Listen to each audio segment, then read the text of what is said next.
a gente vai conduzir, então, uma mesa redonda, cujo tema é reputação e percepção no ambiente de trabalho. Meu nome é Luiz Alexandre, eu sou professor do curso de Design da graduação aqui do Mackenzie e do curso de Design Estratégico, também da pós-graduação aqui do Mackenzie, né? Eu vou apresentar aqui os nossos convidados, começar pelo professor Estevão Salgueiro. Professor Estevão Salgueiro, ele é psicólogo e doutor em Psicologia Social pela PUC de São Paulo. Atuou como gestor de RH, consultor de RH, com especialização em desenvolvimento de carreiras. Ele também é colega nosso, professor do curso de Psicologia aqui da graduação e coordenador da Educação Continuada do Centro de Ciências Básicas da Saúde, o CCBS. O nosso convidado também, Rodrigo Guilhem, que ele é psicólogo graduado pelo Mackenzie, mestre em Psicologia pelo Instituto de Psicologia da USP e doutorando pelo mesmo instituto. Ele atua como consultor de RH e professor aqui da casa também dos cursos de Lato Sensu da CCBS.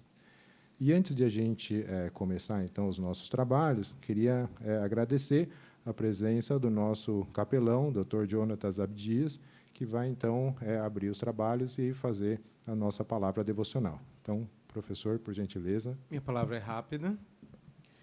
Eu acho sempre um desafio muito interessante abrir qualquer tipo de evento no Mackenzie, porque força a gente a descobrir conexões que, de outra forma, nós, naturalmente, não procuraríamos. Empreendedorismo, se olharmos para trás, podemos encontrar um ou outro rastro disso na Bíblia, e é óbvio que eu tinha a missão de me preparar para isso e vinha pensando, mas aí hoje cedo eu ouvi algo muito interessante numa entrevista na Jovem Pan de um jovem empreendedor. E eu pensei naquilo e aquilo não me saiu da cabeça. Quando eu sentei para preparar a devocional, me veio um texto que bate com o que ele disse. Ele, empreendedor, disse que o caminho mais fácil é sempre procurar o que já está pronto. E isso significa procurar, até de certa forma, um emprego. Empreender muito amedrontador. E nós precisamos de algumas características para ser um empreendedor. E ele falou várias delas, eu poderia salientar qualquer uma, mas a que mais me chamou a atenção foi a capacidade de trabalhar. É claro que todo trabalhador trabalha, mas ele usou a seguinte expressão, ele disse, a fábula de que todos os nossos dias são bons só serve para o Instagram. A verdade é que a maioria dos nossos dias não são tão bons assim. Mas o empreendedor é o cara que trabalha tão bem no dia mau como no dia bom. E o texto que me ocorreu é o texto de João, capítulo 5, verso 17, onde Jesus disse, respondendo às indagações a respeito do sábado, Jesus tinha feito uma coisa que era alegadamente proibida de fazer no sábado. Os judeus guardam o sábado como o dia do descanso. Eles contam a quantidade de passos que eles podem dar no dia para não contar como trabalho. E é por isso que tem uma sinagoga em cada esquina de comunidade judaica, para que eles não andem além do necessário. Eles são bastante estritos. E Jesus faz uma coisa inusitada no sábado. Ele cura um paralítico. Obviamente, um crime terrível, não é? Curou alguém, produziu bem. E, indagado a respeito do seu apego à lei, Jesus responde da seguinte forma, meu pai trabalha até agora, eu trabalho também. Meu pai trabalha até agora, eu trabalho também. Jesus encerra a discussão com uma característica empreendedora útil. Eu sou também professor da casa de introdução à cosmovisão. E uma das coisas que nós fazemos lá é uma paleta de cosmovisões. Uma dessas paletas, uma dessas cores da paleta é o deísmo. Eu confesso que o deísmo seria menos empreendedor. Ele seria fácil. Deus cria o mundo, dá corda no mundo, vai embora do mundo. Tira férias do mundo. Esse é o caminho fácil. Deus escolheu o caminho difícil. Trabalhar até agora. A gente vai ser sempre tentado a buscar o caminho mais fácil. Empreender não é o caminho mais fácil. Se você quiser o caminho mais fácil, empreenda, que não é o caminho. Mas não empreender e não escolher o caminho mais difícil também não muda nada. O caminho mais fácil não faz nada. Mal é mal dá manutenção no que já existe. Empreender transforma. Eu, como um cristão, acredito que o mundo vem sofrendo transformações porque Deus não está nem dormindo nem de férias, mas Jesus disse que trabalha até agora. Esse não é só um desafio, isso é um encorajamento. Você está pensando em empreender, empreenda. Se você estava pensando na possibilidade do quanto o Empreendamac pode ser útil na sua vida, não deixe a oportunidade passar, trabalhe. Mas trabalhar é o caminho mais difícil. Fácil mesmo é dormir. Isso nem para todos. Mas eu espero que essa palavra te encoraje a pensar no empreendedorismo, não somente como a parte mais fácil, mas como a única que realmente transforma.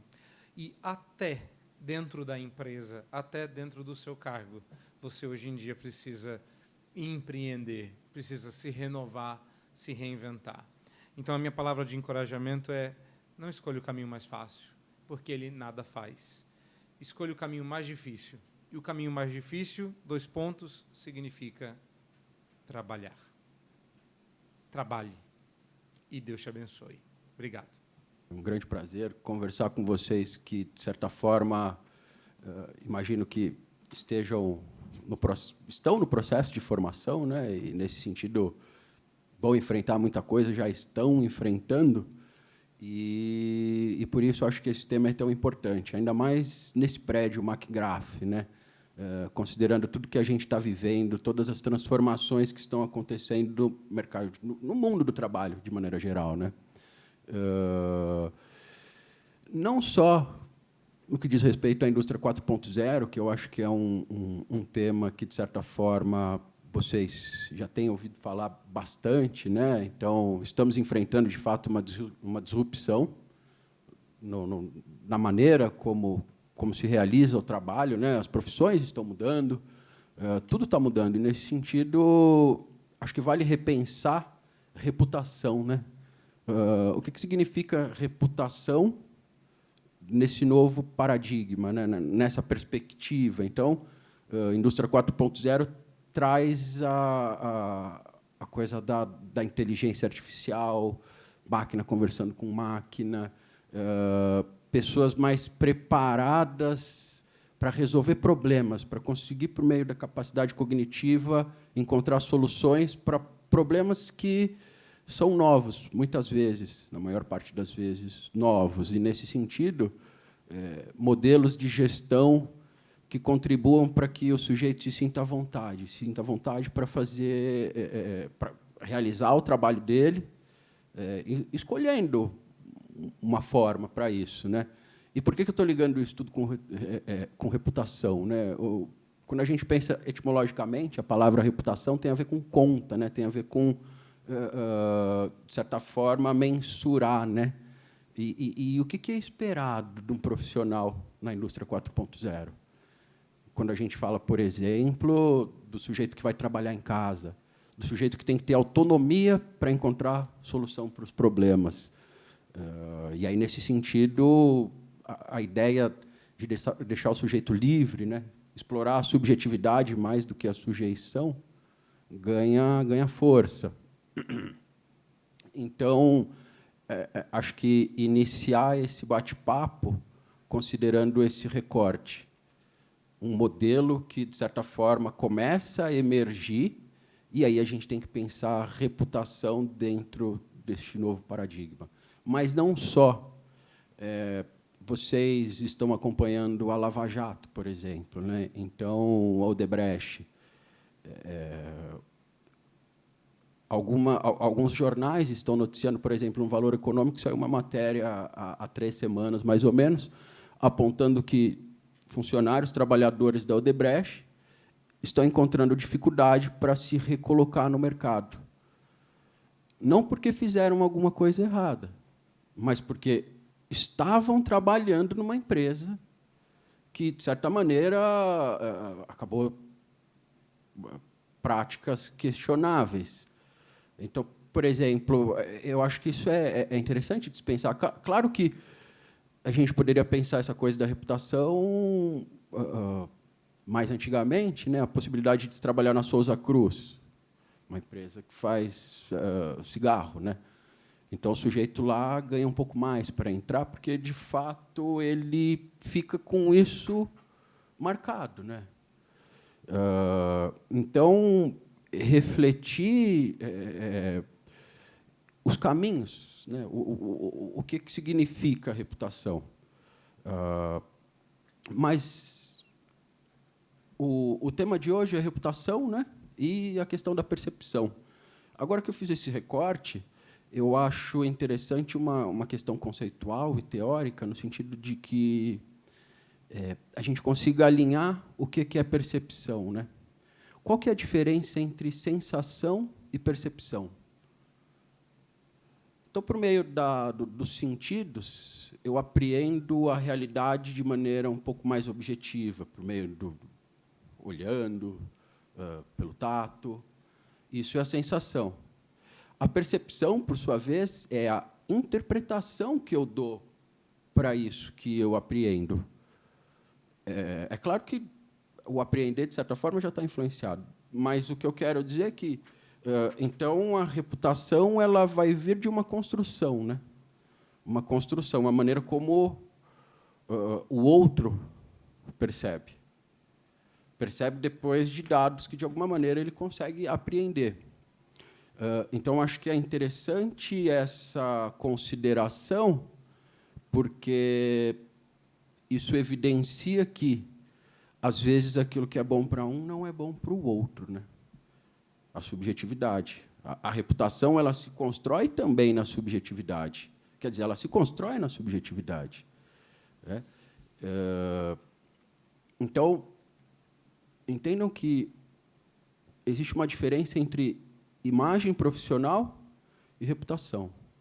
Imagem é algo mais momentâneo, mais pontual, enquanto que reputação tem a ver com valores, tem a ver com alguma coisa mais ligada, por exemplo, honestidade, enquanto que a imagem é algo mais pontual. Nesse sentido, a soma, né, a somatória de diferentes perspectivas dessas imagens vão formar a reputação. E eu acho, na verdade, essa reputação é algo que pode ser planejado, né? Você constrói a sua reputação. Então, existe uma consideração, existe um planejamento. Eu, na semana passada, estava conversando com um amigo meu, jornalista, e um diretor de uma revista muito grande, do Grupo Globo, inclusive, foi desligado e ele está abrindo uma empresa para vender notícias.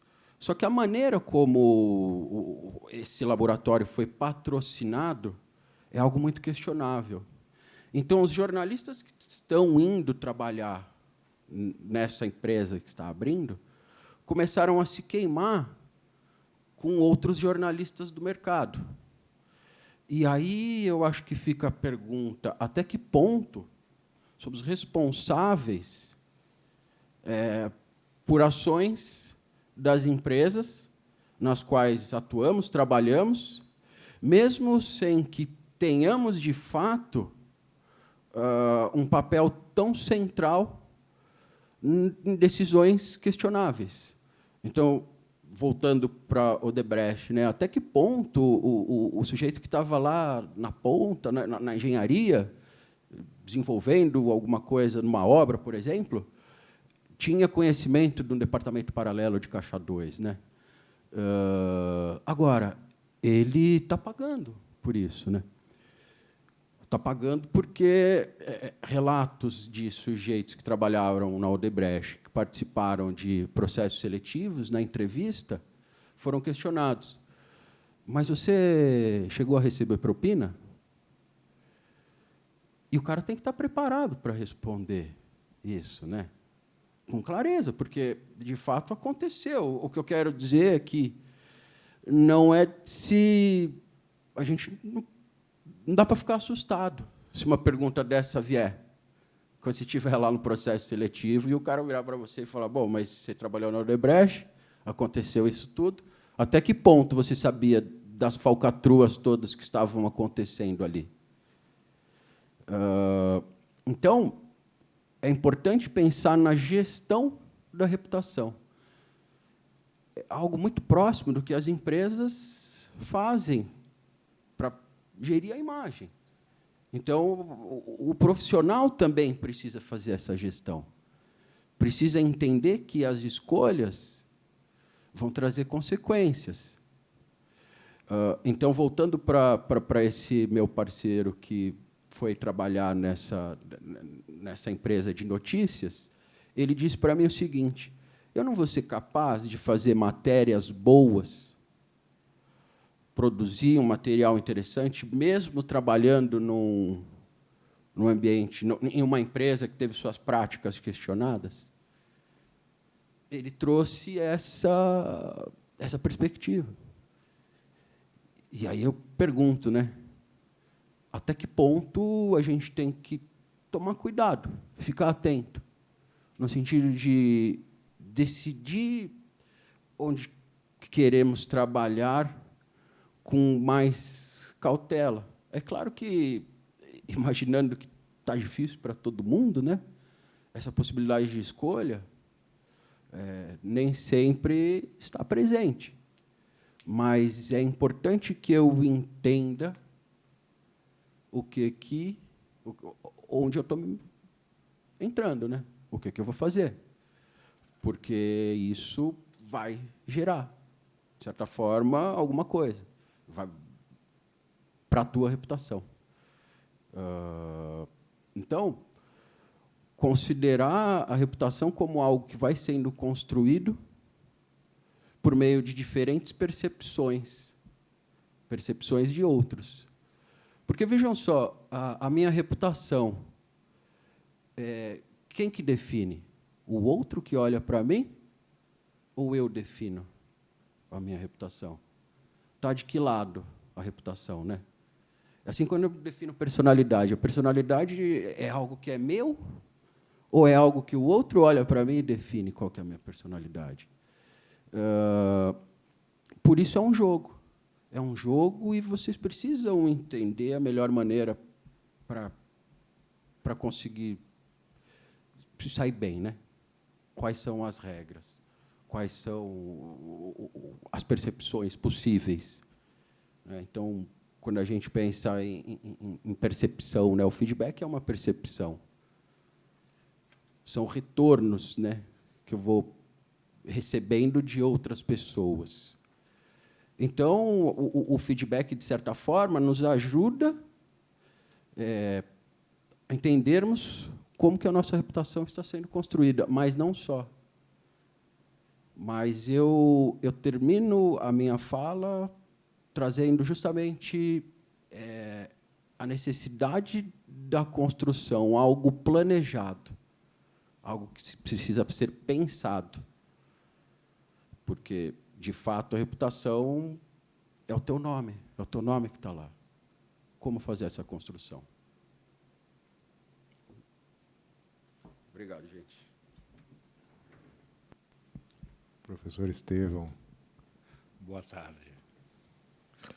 Eu não sou da geração 4.0, sou da geração 0.0. Quando eu entrei no mundo corporativo, a coisa mais moderna que existia era o fax. E a Olivetti de esfera, que vocês nem sabem o que é isso, tá? Talvez em algum museu isso ainda exista. Só para brincar aí com essa questão. Então, eu passei vários momentos, eu fiquei 30 anos na área de recursos humanos, tá? Os cabelos brancos não são tingidos, não.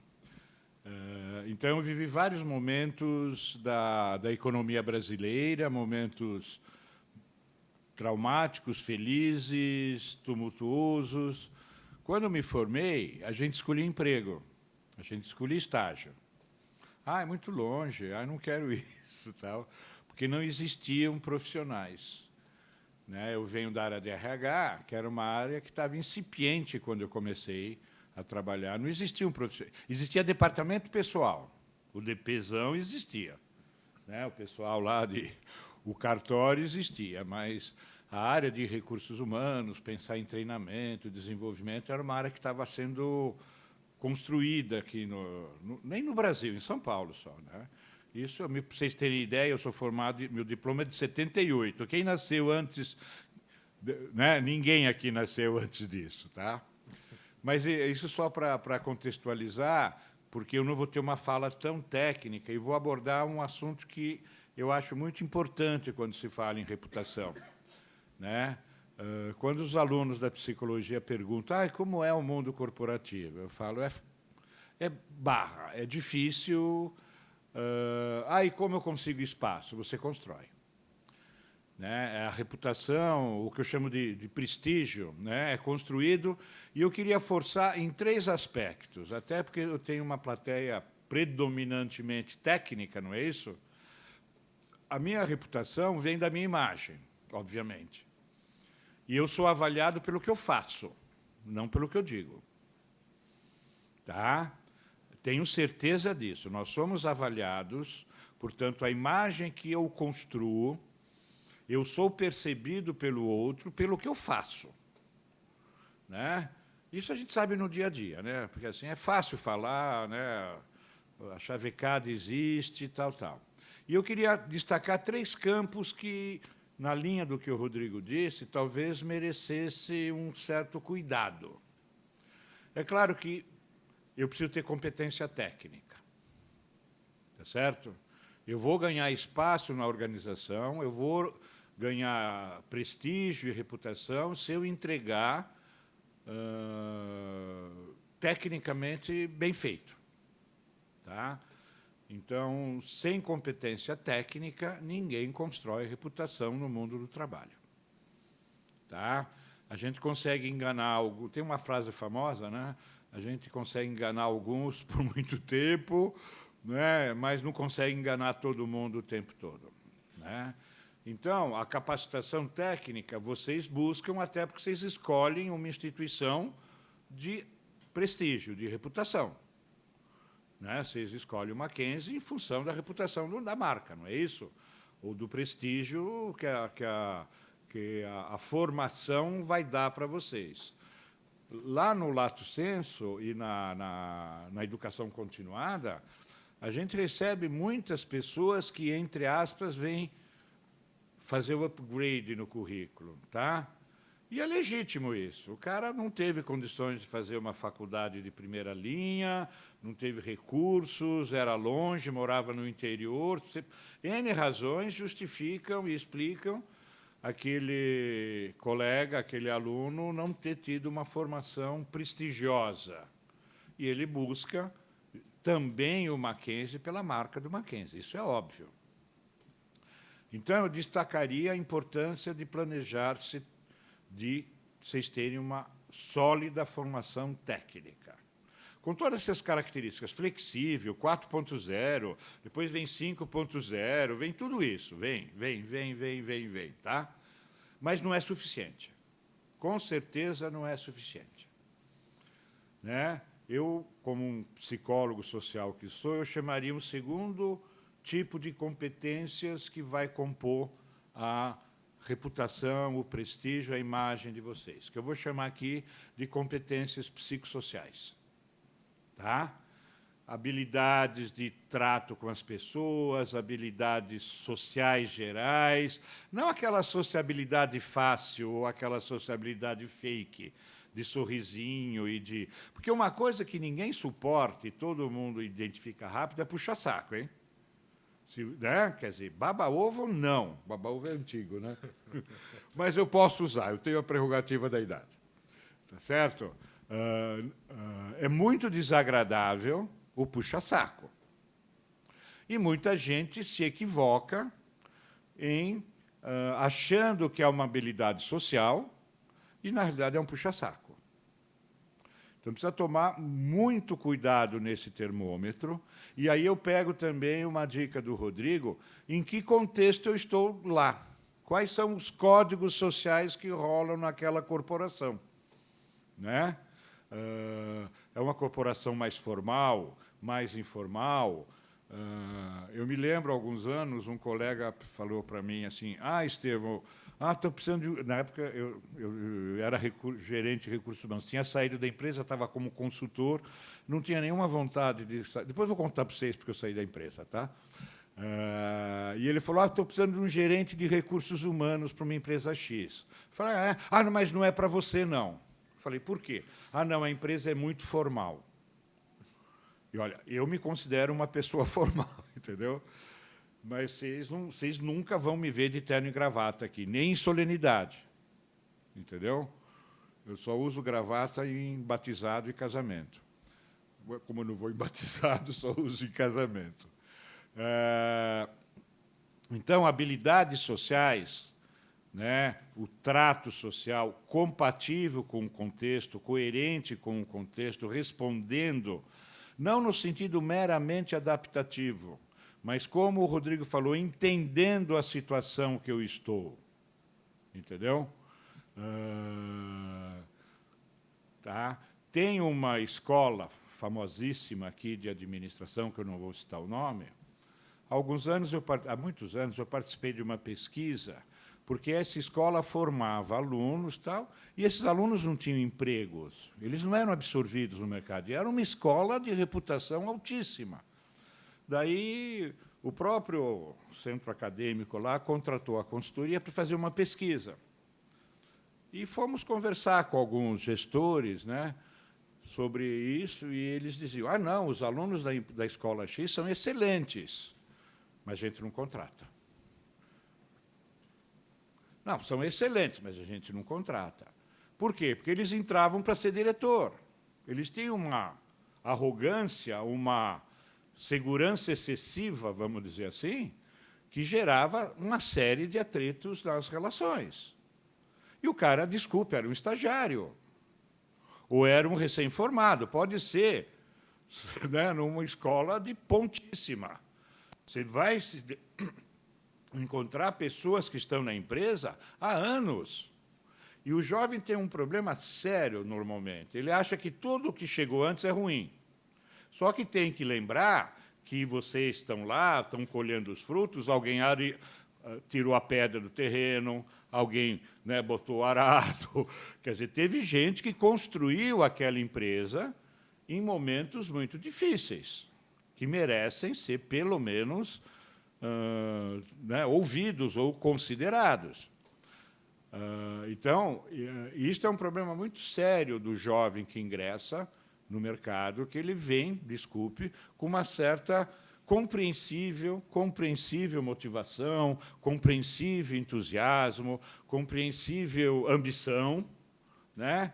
E, às vezes, peca na sua inabilidade social no trato do histórico. Isso vai construindo uma imagem, vai construindo uma reputação, que vai complicando as negociações, né? E o terceiro grupo que eu chamaria, que está muito na linha também do que o Rodrigo falou, eu chamaria as competências éticas. Tá? Nós estamos no momento do mundo, não do país, do mundo, onde a questão ética está posta na mesa, que passa desde a questão do meio ambiente, é uma questão ética, questão das diferenças, do respeito ao outro, uma série de questões eu posso colocar nesse caminhão das competências éticas. Tá? Quiser chamar outra coisa, pode chamar. Se a palavra ética incomodar, pode chamar de qualquer coisa, de respeito, de olhar para o outro, qualquer coisa assim, né? Mas esses três grupos eles vão compor um todo. E as pessoas que observarem, nós, quando observamos o outro, não conseguimos separar exatamente em três fatias, vem no pacote. Tá? Mas, seguindo a sugestão do Rodrigo, dá para fazer uma reflexão nos três campos. como eu estou tecnicamente, como está a minha formação técnica, como eu estou me apresentando tecnicamente, tá? Com muita arrogância, com pouca arrogância. Ninguém está sugerindo que sejamos humildes também e submissos, hein? Não é isso. Mas tem que reconhecer que eu não sou dono do mundo. Por melhor que eu seja, eu não sou dono do mundo. Alguém chegou antes, já fez muita coisa que justifica essa cadeira, inclusive. Essa cadeira estava posta antes de eu chegar aqui. E eu tenho que lembrar disso o tempo todo, né? Olhar muito quais são minhas competências psicossociais. Eu tenho treinamento disso? Eu transito em vários campos culturais ou eu estou presinho, casa para o trabalho, trabalho para casa, minha vida se restringe ao meu bairro, à minha classe social, ao meu grupo social? Que habilidades eu fui adquirindo, né? É curioso, né? Em seleção a gente usava muito uma expressão: viajou, viajei, fui 6 vezes para a Disneylândia. Legal, né? Você está falando muito de você e quais as habilidades que você está disposto a adquirir. Tá certo? É óbvio que você está legal ir para a Disneylândia. Eu nunca fui, mas deve ser legal ir para a Disneylândia. Mas 6 vezes, opa, né? O quanto eu me arrisco nesse universo, nessa diversidade psicossocial que nós vivemos numa megalópole como São Paulo, né? E nessas corporações que cada vez mais estão trabalhando com diversidades, com questões complexas, étnicas, de orientação, de meio ambiente, etc., que pula diretamente na questão ética. E tudo isso é comportamento. Eu sou avaliado pelo que eu faço, não pelo que eu digo. O velho exemplo, a mãe que fala para o menino: tem que respeitar papapá, e pala em fila dupla, né? Ou joga o cigarro, eu sou fumante, pela janela, entendeu? Eu não fumo no carro, tá certo? Então, a nossa reputação, a nossa imagem é construída pelo nosso comportamento, não é pelos nossos pensamentos e pelas nossas boas vontades, tá? E a empresa é cruel. A empresa é cruel. A palavra cruel, eu gosto de buscar o sentido original dela. Cruel vem de cru. Cruel é uma coisa crua. Tá? O mundo corporativo, talvez o que não justifica injustiça, malcriações, violência, não estou justificando isso. A realidade é crua. Ela é exigente. Tá certo? Então, resumidamente, é assim: eu sou avaliado pelo que eu faço, pelo meu comportamento. Eu preciso, sim, ter clareza de como eu estou sendo visto de alguma maneira, ou por feedback. E outra brincadeira, tá? Feedback de mamãe não vale, tá? Vamos combinar. Da namorada, do namorado, não vale. O melhor feedback é aquele cara que eu não me dou bem, aquele cara que é crica, aquele cara que não é exatamente meu inimigo, mas também não é o cara que eu saio para tomar cerveja. Porque aí eu sou cúmplice, não é, né? Aí é legal, é fantástico, é maravilhoso. Mas buscar perceber a sua imagem, né, nesses lugares que são mais cruéis, usando uma imagem do espelho, né? Aumentar a luz do espelho, né? Não fazer a maquiagem, não olhar no espelho meio no escuro, porque daí o borrado não aparece, né? O feedback é fundamental. E nós, latinos, não temos o hábito do feedback. A gente não gosta. A gente acha que feedback ofende, feedback é agressivo, feedback não é? E feedback é muito importante, tá certo? Se vocês não têm feedback espontaneamente, busquem feedback.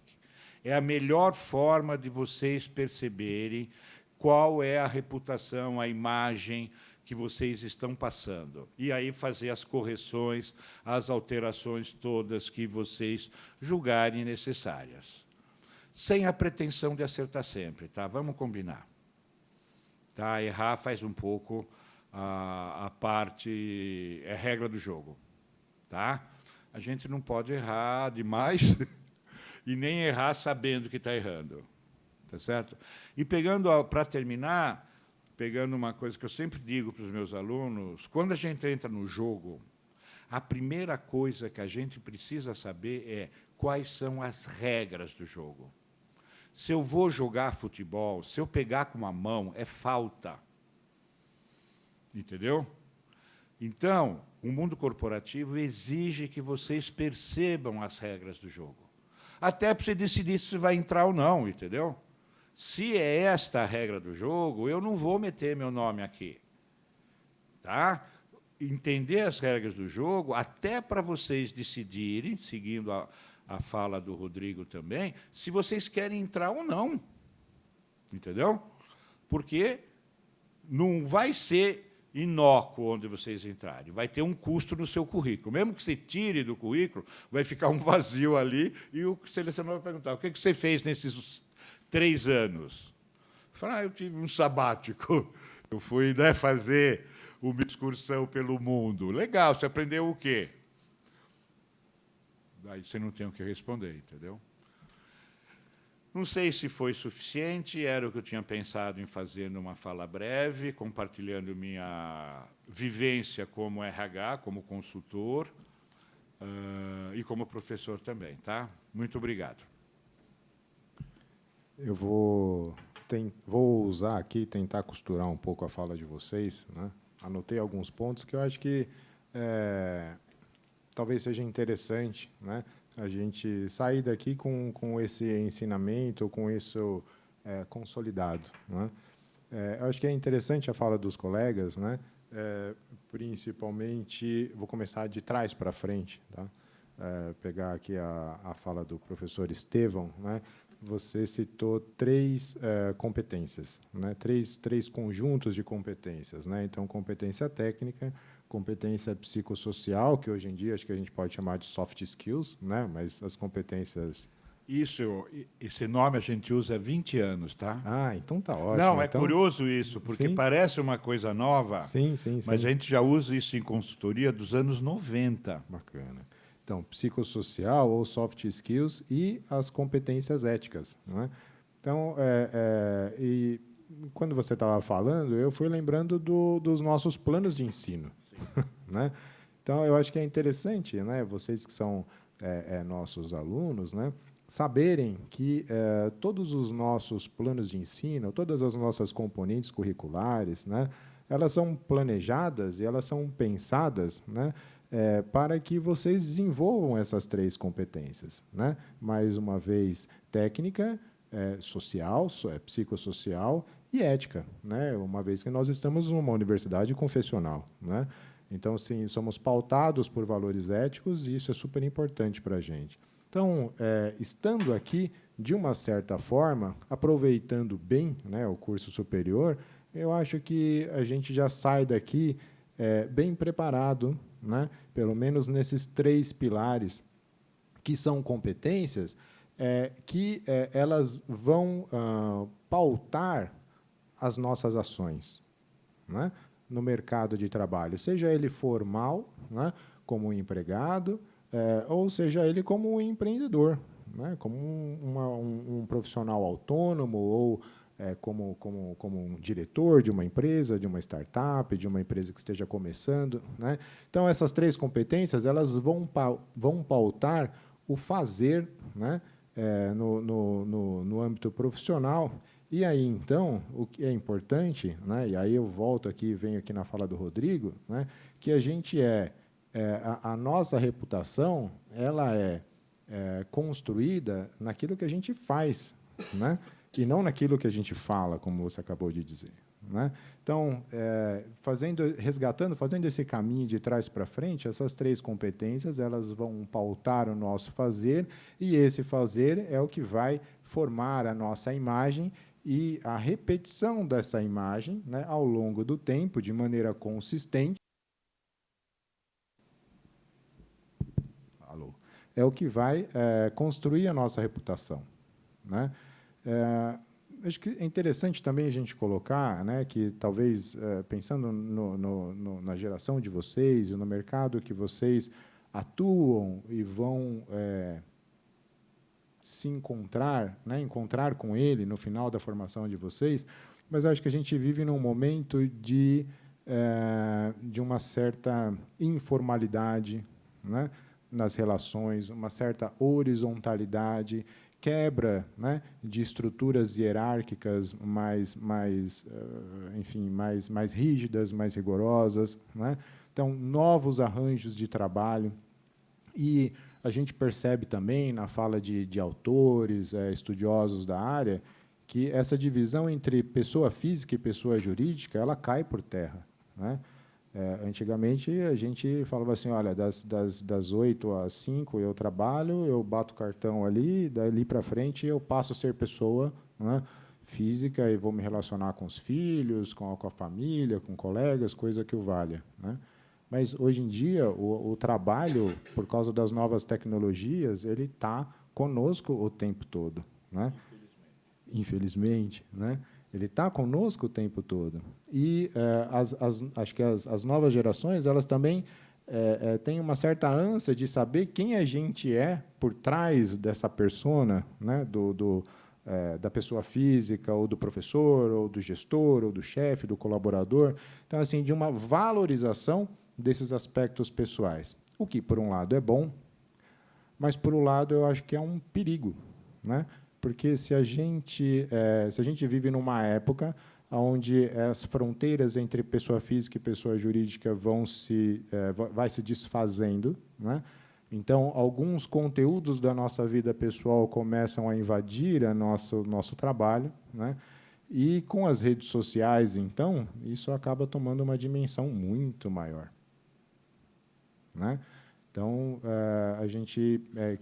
eu não sei mais o que é vida privada, o que é vida pública, o que a gente escolhe como da nossa vida privada tornar pública, e tudo isso também acaba compondo, sim, a nossa imagem, né? E valorizando ou desvalorizando a nossa reputação, né? Antes era mais fácil, né? Quando eu me formei em 99, era fácil, você sacava a empresa, você sacava o mercado onde você ia trabalhar, tinha um dress code, tinha um acordo tácito entre os colaboradores ali. Se você fosse uma pessoa que conseguisse ler o ambiente, você se mimetizava ali e você era bem, né? Você conseguia se desenvolver bem na carreira. Qual que é a fala do Itaú hoje em dia, né? Que cada colaborador é único. Você pode ir tatuado, de camiseta, etc. Isso não é mais o Casual Friday, isso são as práticas do dia a dia, né? Então, assim, mais uma vez, é importante que vocês tenham consciência disso, de que a nossa vida pessoal ela invade a vida profissional ela invade a vida pessoal, e tudo isso hoje, em época de redes sociais, né, ela acaba compondo a nossa imagem, e essa imagem constrói a nossa reputação, né?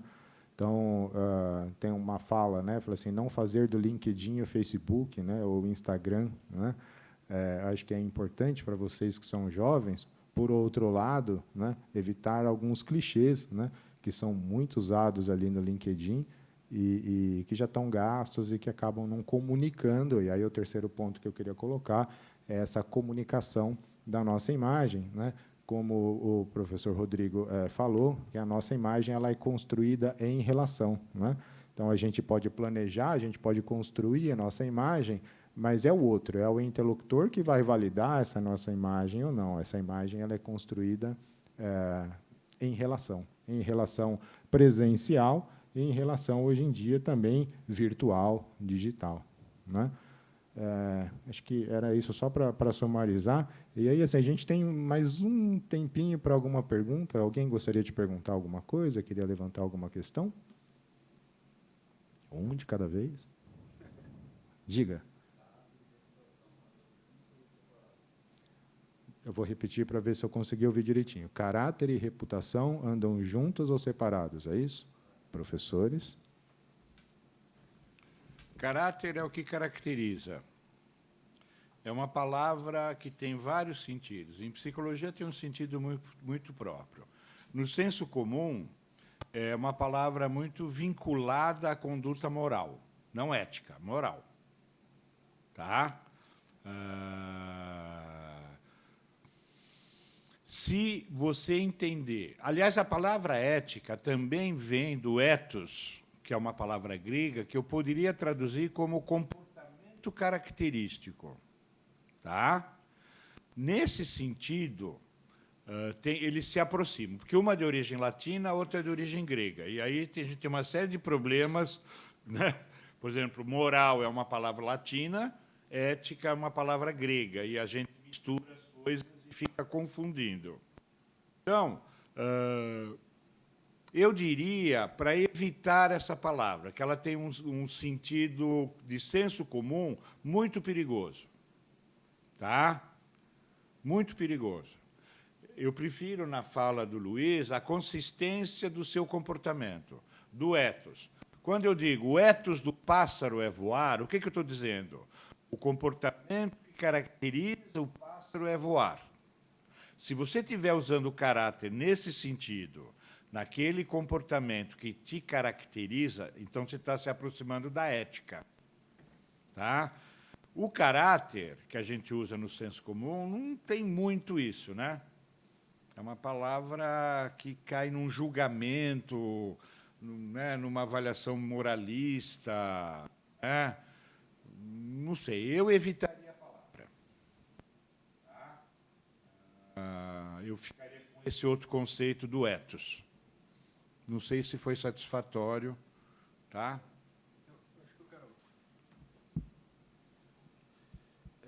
Agora, quando a gente fala em reputação, é importante tentar esvaziar a coisa do juízo de valor, porque existe uma reputação ideal, pergunto para vocês, ou depende da regra do jogo?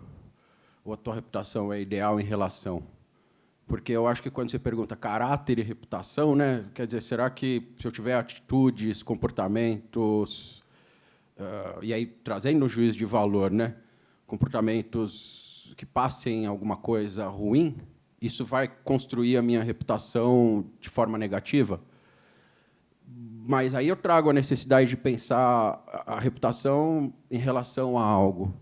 O que é esperado dentro da regra do jogo? Porque a reputação, como o Luiz muito bem disse, né, então uma somatória de imagens que vai construir isso daí, né? Mas qual que é a reputação ideal? Não dá para trazer e definir exatamente algo ideal para a reputação. Depende da regra. Lembrando que você não é obrigado a jogar o jogo, hein? Por favor, hein? Não é porque está jogando lá, que você sacou a regra, que você vai jogar. Você tem a posição necessária de... É necessário decidir. Tá? Em tudo, porque você vai acabar com as consequências. Ah, eu não sabia do Odebrecht. Ema. Agora você está na lama. Você foi junto. Tá? Bom, então, como a gente já chegou no finalzinho aqui no horário, tá, a gente vai ter que encerrar.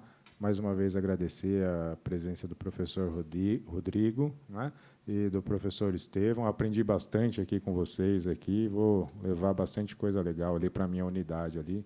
A professora Nara, também do curso de design, está aqui presente. Certo? Obrigado, gente. Obrigado.